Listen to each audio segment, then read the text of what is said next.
One was holding gun, the other one was holding cutlass, and I was just in the middle. I can tell you that the moment I start my bike from that point, I did not stop until I get to Kano. When I told my mom said it's not possible. My dad said, oh Lord, Bikoko, 5,920 kilometers. I can say that is equivalent to me going to Spain from same Abeokuta. I've done the whole Nigeria.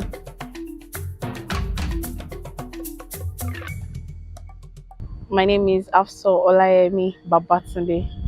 I'm 29 years old. I'm an immigration officer and also a fashion designer. I started biking last year, September 2022. And I've been able to ride my bike all through Nigeria and beyond. My latest achievement was riding to the north, the whole 19 northern part, including FCT.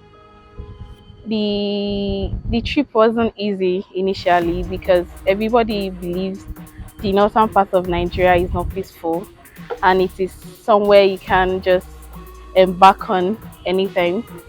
But I told my friends and family that I would like to go with their support. It took time for them to agree, but they actually agreed after some time.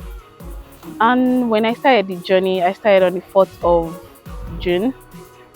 I started from Abeokuta.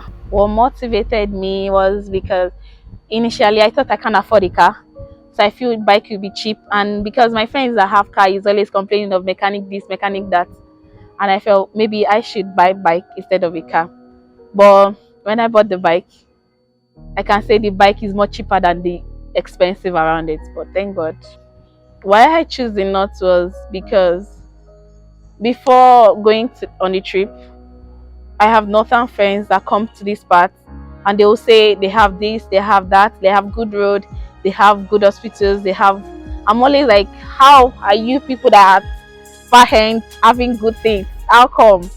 So one day I said I'll go there. You know, northern part is not a straight road, it's like zigzag.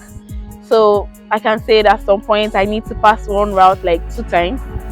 Like when I was going to Lafia, I have to pass Lafia like twice. Same thing as when I was going to Sokoto, I have to pass Funtua like twice. I'm not conversant with those roads because I passed them more than once. Since to Yobe, I was welcome at the Emir's Palace, which makes me feel happy. I can say when I got to Katsina, I received a very nice hospitality. In fact, that place is home of hospitality. I was taken down to Daura where I took Fura Dununu, and now I'm even longing to have more of it because it tastes different and it's awesome.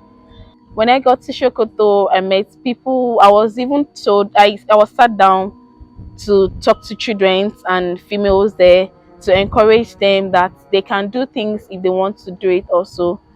That I was like a motivator to them, and that gives me more zeal. I was happy.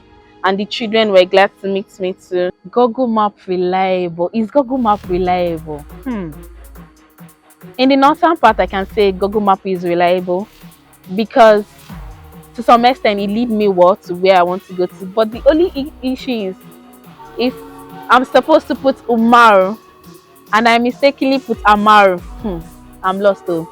That is it. The most anxious and dangerous part of my trip was firstly that no man road scared me. I was sad. At some point I was crying and I was in fact I don't want to remember that memory. It isn't a nice one. That is one. Secondly was I was riding, I got to this point, Jigawa signboard, billboard or something. Then I stopped just to take a picture to update my people that I'm still on the way. Then there was this guy coming from the north and one was coming from the west. One was holding gun, the other one was holding cutlass. And I was just in the middle. I don't understand what they're saying.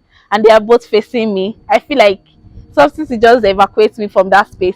I was very, very scared. And the two of them were facing me and they were just, you know, their voices, their choice of voice is like commanding.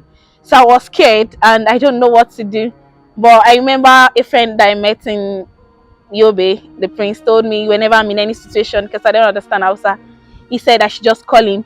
So immediately I put a call through, then he gave them the phone. I gave them the phone.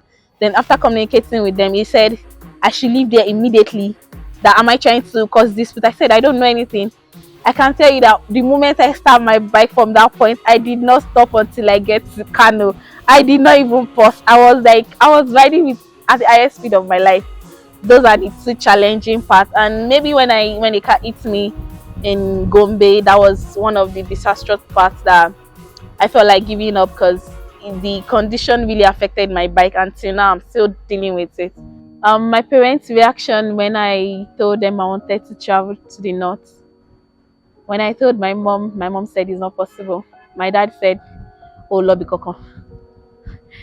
That was what they said. And that I went back home. I have to think of how to make them believe I have to go. So I don't live with them. So I used to go visit. So from that time, I have to start going home like frequently, like almost every day to go and see them. So one night I sat them down. I told them I would like to go. If they did not support me, I will I will not have the mental health to do the whole trip alone, because I'll be disturbed. I'll feel if anything go wrong and they get to know, it won't be nice. So I told my mom that I'll try to take due precautions. And there is this biker friend, Ibisho Fekun. He was able to help me to talk to my parents that I will be safe.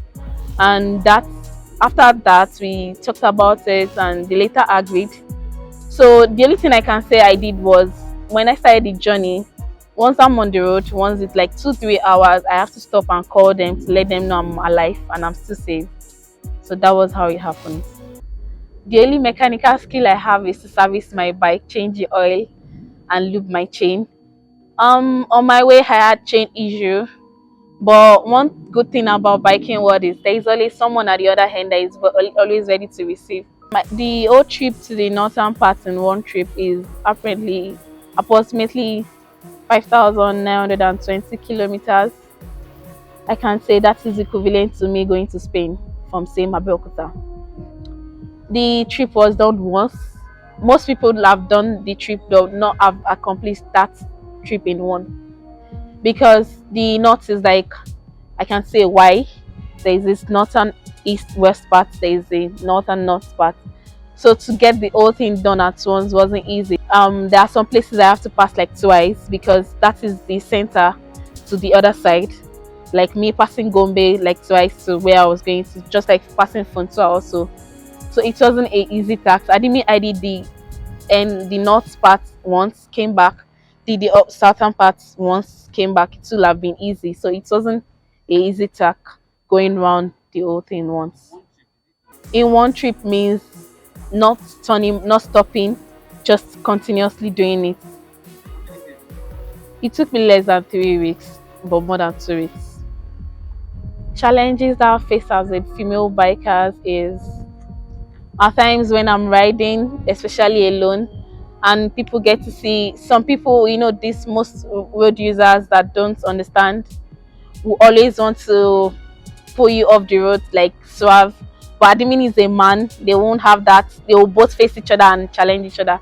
So I can say maybe one or two, most especially those truck users, they always, and if it is maybe when they now get to see that it is a female, they now change like, oh, I'm sorry. But if there was meant to be a damage, it is done already.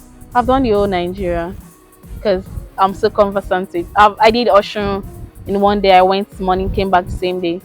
I did the whole this part like weekend. I go morning, come back in the evening. I had the best experience in Calabar, maybe because of I went during the festival and the kind of people that I met. Well, on my trip to Calabar wasn't funny, because I remember the word that they used to say that the Calabar people used to eat human beings. But when I got there, they did not eat me. They were really accommodating, and I saw different cultures, different things, attractive people. So it was a really nice place, and I would like to go back. Yeah, I've been able to ride outside Nigeria. I've been to Cameroon, I've been to Togo, and I've been to Cotonou. This is my first bike and this is my only bike. I wish I can afford another one soon. I would like to go for Honda NC 750.